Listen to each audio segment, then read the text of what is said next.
Hello everyone, it's Ben the Bar Guy back with another video to help you make better drinks. And today we're gonna go over a cocktail near and dear to me. It's the Oaxacanite, a cocktail that I came up with at some point in my career when I was working at the John Dory Oyster Bar. And I did so under the tutelage of my mentor, late great mentor, Sasha Petraske'S. And the drink made it into his posthumously written book regarding cocktails, which I highly recommend getting, link in description. What's kind of cool is that some bigger YouTubers than me, The Educated Barfly and Steve the Bartender, have both done great recaps and videos about the Oaxacanite. They had a few questions, both of them, when they reviewed it, and I hope to answer those today. There'll be some little Easter eggs, and I think it'll be cool to go through it. So if you like better drinks, then let's get to it. Nux, beer mug, Oaxacanite.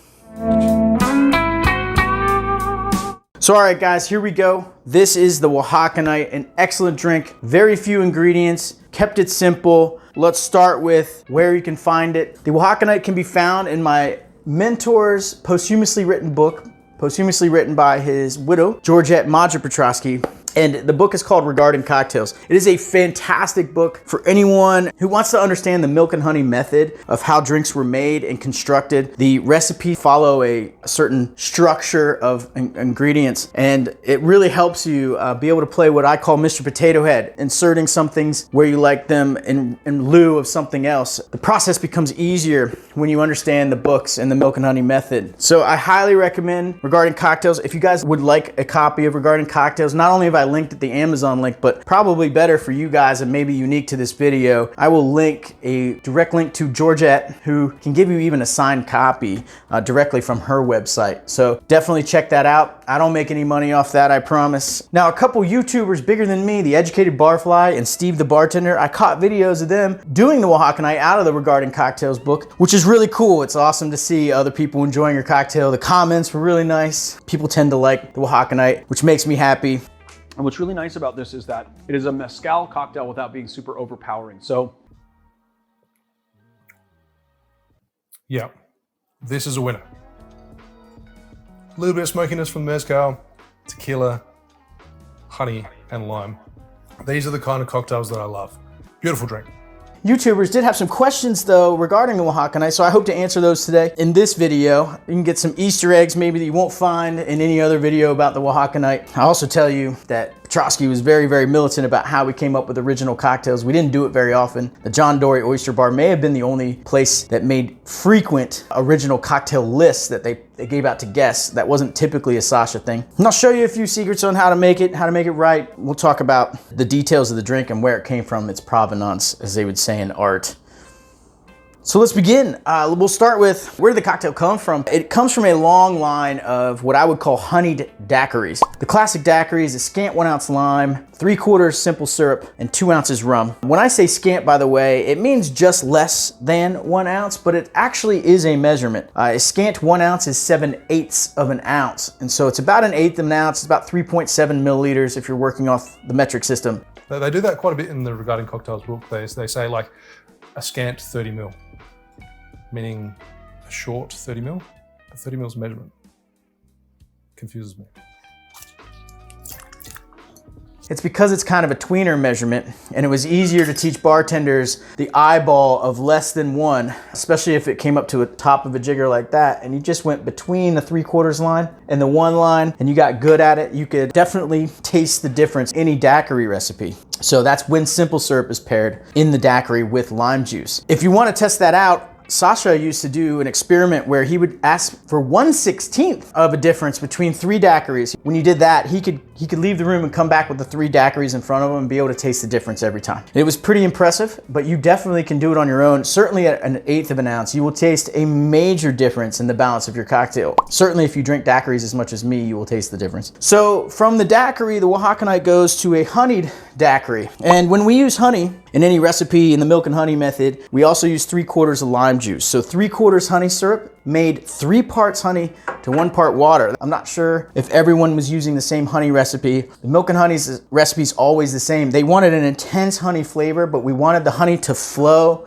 when you were pouring it. So we needed a little bit less viscousness to the honey. So we add 1/4 of water to just make it flow out of our containers that we have it in. But we really wanted to keep the honey flavor. So anyone doing like a 50-50 honey syrup, you may want to bump up that 3/4 honey for sure. So anytime you're using honey syrup, you're gonna want to use 3/4 of your citrus, either lemon or lime. So when we're talking about a daiquiri made with honey, we would use 3/4 lime, 3/4 honey, and 2 ounces white rum. And that drink is called honeysuckle. So in the Educated Barfly's video, he thought that perhaps this drink came from a long line of the sours from the bee's knees to the honeysuckle and the business. Like I said earlier, it's like a riff of a riff of a riff. So, well, it's a riff of a riff. So it came from the bee's knees, right? Which is honey, lemon, and gin. And then Sasha Petraske'S made his own version called the business, which is gin, lime, and honey, right? And then this would be the Oaxacanite would be the next evolution of that.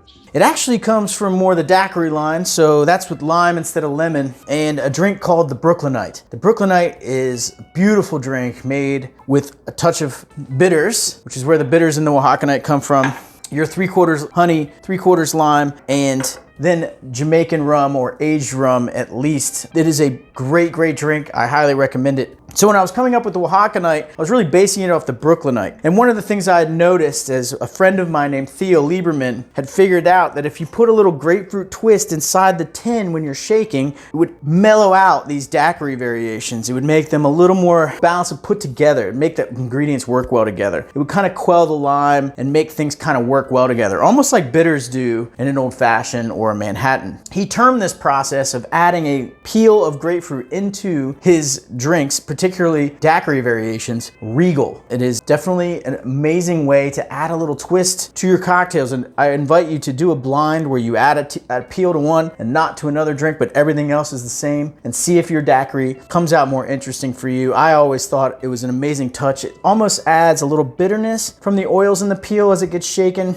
It also adds a little fuzzy numbness to your lips. And when Sasha was talking to me about coming up with an original cocktail that I wanted to use for the menu at the John Dory Oyster Bar in Midtown Manhattan, I really wanted to use mezcal in a Brooklynite variation. And he had told me prior that he didn't really like mezcal drinks, that they didn't work for him. They were a little bit overpowering. And at the time, we didn't have as much mezcal in New York, and we were using something called Vita. Now, Vita these days is a little less smoky, I think, than it was in 2012. But back then, we didn't have a ton of mezcal out there, and they were either really, really watered down 80 proof spirits that weren't great, or you could get Del Maguey, which was village mezcal, and it was made in the traditional fashion, had a lot of smoke. It was definitely being put into a pit and smoked in Oaxaca. So it was an intense flavor to it. And I think Sasha kind of moved away from that. It was a little too much in most of the cocktails. And so my mission was to calm down the mezcal. So I did that in a few different ways. One, I used bitters just like in the Brooklynite. Bitters used properly are like seasoning in food. They really bring things together. You don't really want to taste bitters uniquely in anything. You really want to taste it as it just blends everything together and makes everything mesh. Another thing I did is I split the mezcal with tequila, so that kind of toned down that smoky, intense mezcal flavor coming from the Vita. And then the last thing I did, I made it regal, and that just blends everything together. And when I put it in front of Sasha the first time, he said, "This is great, it can go on the menu." And that almost never happened. Typically what Petraske'S would do is he would write down your recipe, he would ask you to remake it, and he would change the citrus first. So he would go up a 1/4 ounce on citrus, go down a 1/4 ounce, and he'd see how it came out. And then he'd move the syrup up and down. So the honey syrup would go up a little bit and down a little bit relative to that difference in citrus. At that point, he would mess with your spirits because he would say, okay, well, is it better if we add 1.5 ounces tequila and only a 1/2 ounce mezcal? What if we do 1.5 mezcal and 1/2 ounce tequila? So he would mess with your drink so much that usually you would either quit or you would throw 25 drinks down the drain before he was done. But it was a long process, and it taught me about if you really want to make original drinks, you've got to focus on a few things over and over again, and that's balance of the citrus and the sugar first. And then you start focusing on the booze. And the #1 rule of any original cocktail is if it's not as good or better as the drink you're imitating, it's not worth making. And if you just go by that rule, you will eliminate about 95% of the original cocktails that are currently out there on people's lists. They're not better than the Manhattan they're imitating, or the daiquiri they're imitating, or the bee's knees they're imitating. They just aren't. You'd much rather just have a bee's knees. But in this case, Sasha really liked the drink. And the only thing he ever did is he wanted to see if the Regal actually made the difference in the drink or not. So we set up a blind and everyone in the group tasted it and really preferred the Regal. I think it makes a distinct difference. You're welcome to do the same blind. Importantly, it is not grapefruit juice. That is not in the cocktail. That would make it a bit bitter, I think. What's that? It doesn't have any grapefruit in it. Oh, crap. I was supposed to Regal shake it with grapefruit. So let's make the Oaxacanite. I'll show you how it's done. First thing you want to do, set up a tin. Always have a big tin in the back that really is just going to hold your ice cube later. You're going to measure in the front tin. You're going to want 3/4 of an ounce of lime juice. Remember, when we're using honey, it's always 3/4 on your weak portion. So then we got 3/4 honey. And as Sasha liked to say, honey was in the tomb of the pharaohs. It's very hard for it to go bad, so you can leave it in your fridge for a very long period of time. In fact, honey doesn't need to be refrigerated. They found honey in the tombs of the pharaohs. This is Angostura Bitters. So here's a Regal peel. Now I know in the book, regarding cocktails, it says 2 inches long. I think that's a little aggressive. I don't know if we got something lost in translation. It really only needs to be about this big. It's about half the size of a peel you would put on maybe a martini as a lemon twist or something. But then that's if you're shaking with big ice. So I'm gonna drop that in. Now we gotta split our mezcal and our tequila. We'll do 1 ounce of mezcal. Here, we'll see if we can pour 1 ounce blind. All right, 2 ounces of gin.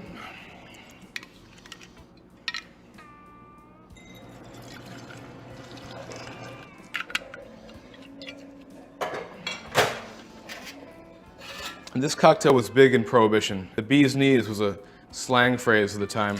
It meant pretty much the best that it can be. Oh, I don't know. I don't know if I got it there. Let's see.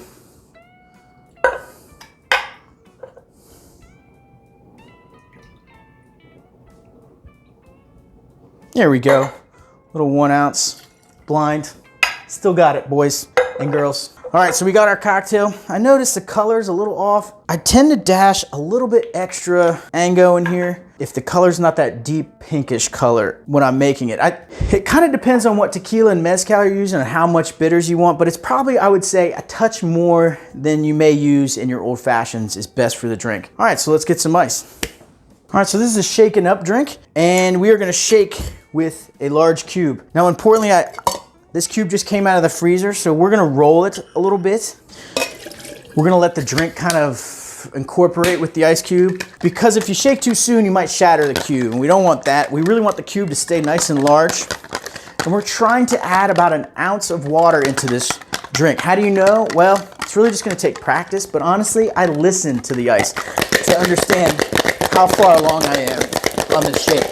If I still hear it clinking along pretty solidly, we're okay, but eventually you'll start to hear this slush. And that's when you're about right. You really gotta shake it hard. Oh, there the cube breaks. Once the cube breaks, you definitely gotta get it out. Or else you will over dilute the drink. We don't want that. And so what we have here is a nice frothy top. Honey should give you nice frothy tops on drinks. Definitely shake and strain quickly in order to get that. But as you can see, a nice frothy top. This is the Oaxacanite. By the way, wash line, that's right about where we want it. If I looked at this and it was any higher, I would assume before I tasted that maybe I overshook. If I tasted and the drink tasted a little watery, then I did overshake. If it tastes right on, well then I overmeasured. Maybe I'm not reading my jiggers right, or I'm angling my jigger. Make sure that in order to be measuring accurately, you're using wash line and tasting with a straw to find out if you're right on and measuring or if you're overshaking. All right, so let's taste. That's it. That's it. If I were to make this again, maybe I would use a touch less honey. It's a little sweet for me, but I love this drink. It would be perfectly servable. I think the water amount in the shake was pretty much right on. In this case, about probably 1 ounce. Keep in mind too, guys, that when you're using tequila and mezcal, oftentimes they're at 80 proof. So if you're shaking something at 80 proof as the booze, 2 ounces of 80 proof booze, you're gonna wanna shake a little less than if you use higher proof. In fact, a lot less. Typically, we like to use 86 to 90 proof in our well when we're making cocktails. So if you're making this cocktail, you want to shake a little less than, let's say, if you've been shaking bourbon cocktails all night with 86 proof Evan Williams like we do. Keep in mind, your water and how fast your ice cube melts has to do with the proof you're starting with in your booze. So keep an eye on that. All right, guys, I hope you like the Oaxacanite. You know I do. I'm completely biased, but let me know in the comments if you try it and you like it. Let me know. I'm gonna love you even more than I already do. As always, guys, to better drinks, Nux, beer mug, Oaxacanite. Have a good one.